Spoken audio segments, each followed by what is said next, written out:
The laughter of other children echoed across the sunny park, blending with the hum of distant traffic and the soft rustle of wind through the trees.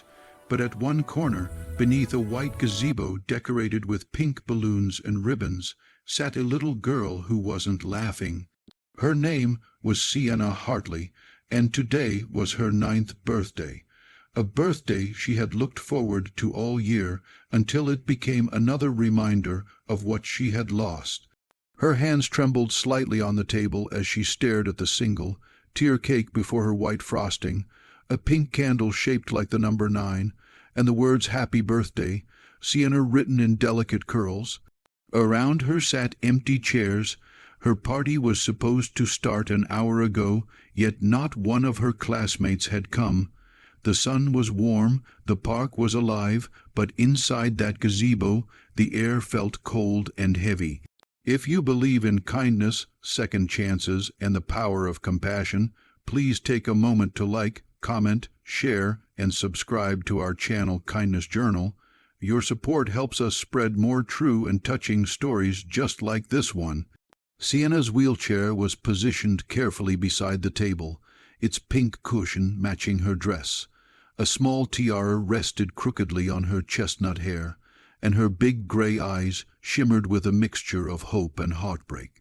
She had been in that chair for 2 years, ever since the accident. Her father, Alexander Hartley, the CEO of Hartley Dynamics, had done everything money could buy: the best doctors, the best therapists, the best care.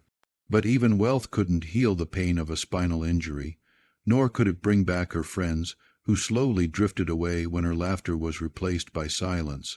A short distance away, Alexander stood in his tailored suit, pretending to be on his phone while his eyes stayed fixed on his daughter.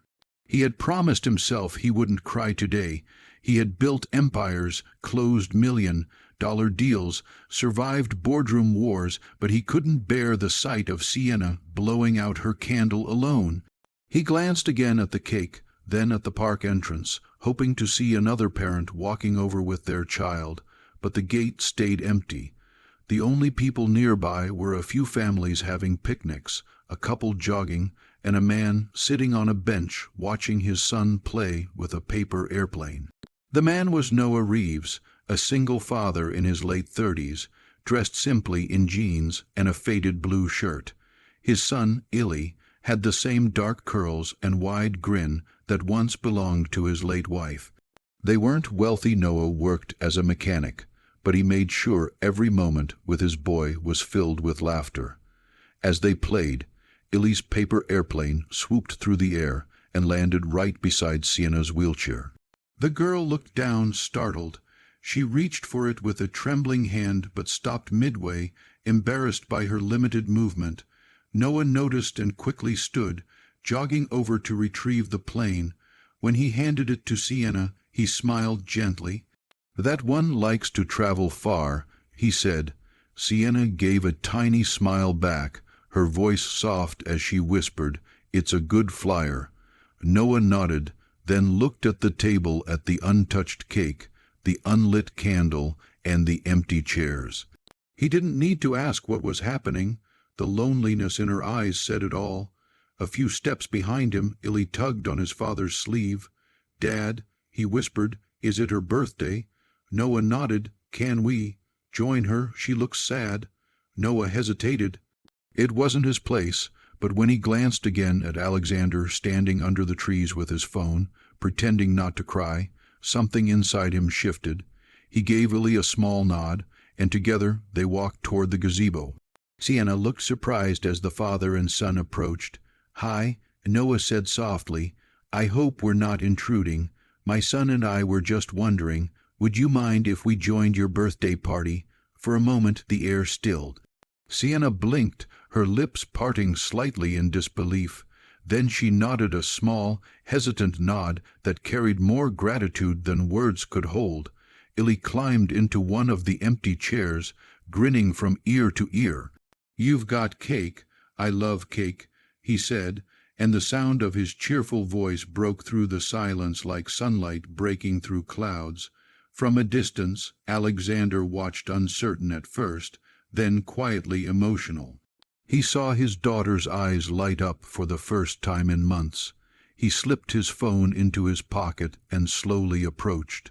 As they sat together, Noah helped light the candle. "You ready to make a wish?" he asked. Sienna nodded again. Her hands were shaking, so Illy leaned forward and held her hand gently. Together they blew out the candle, one breath of shared joy.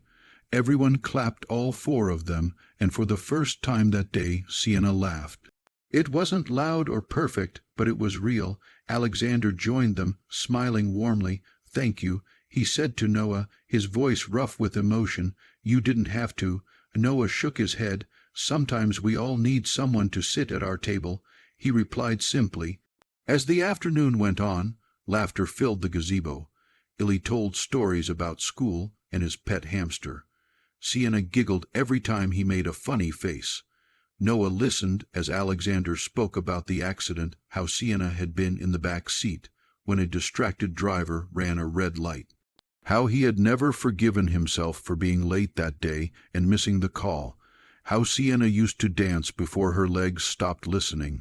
Noah didn't say much, just listened, nodding quietly, understanding the kind of guilt that eats you alive. He had lost his wife to cancer 3 years ago, and he knew what it meant to feel helpless against fate. By sunset, the park was painted in golden light.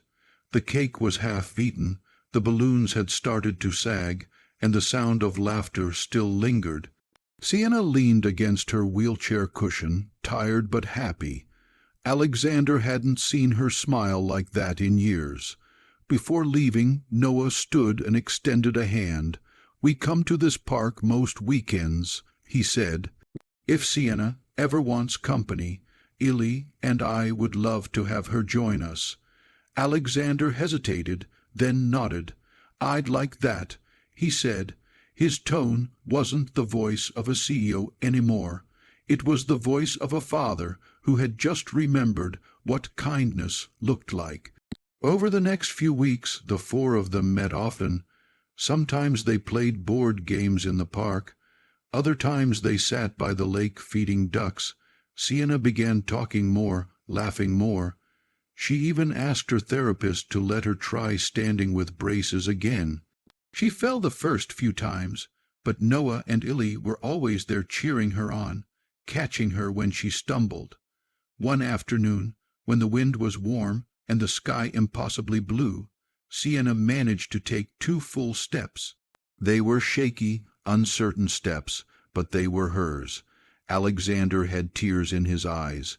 He looked at Noah, and both men shared a silent moment of understanding, a moment that said, "We made it here together." As the months passed, Sienna's confidence grew. She started painting again, her art full of bright colors and hope. She even began to speak at charity events for children with disabilities, sharing her story and reminding them that hope doesn't end where pain begins. And every time she looked into the audience, she saw Noah and Illy smiling back at her. Alexander and Noah became close friends, 2 fathers from very different worlds, connected by one act of simple kindness. When the next birthday came, the park looked the same, the gazebo, the balloons, the cake, but this time the tables were full. Sienna's classmates had come, drawn not just by invitation, but by her courage. Illy stood proudly by her side, handing out slices of cake, and Noah helped her cut the first piece. As she prepared to blow out her candle, Sienna looked at her father, then at Noah and Illy. Her voice was steady and full of light. "Last year I wished for friends," she said softly. "This year I already have them." Everyone clapped, but Alexander's hands trembled as he applauded, overwhelmed with emotion. In that simple moment under the same sunlight, with laughter echoing through the park, everything had changed. Not through wealth or power or miracles, but through one small act of courage, one moment of compassion, when a single dad had asked, "Can we join you?" If this story touched your heart, please like, share, and subscribe to Kindness Journal. Every act of kindness, no matter how small, has the power to change someone's world. And before you go, Please comment below what's one kind thing someone has done for you that you'll never forget. Your words might inspire someone else to do the same. Because sometimes the greatest change begins not with a crowd, but with one person choosing to sit beside someone who feels alone.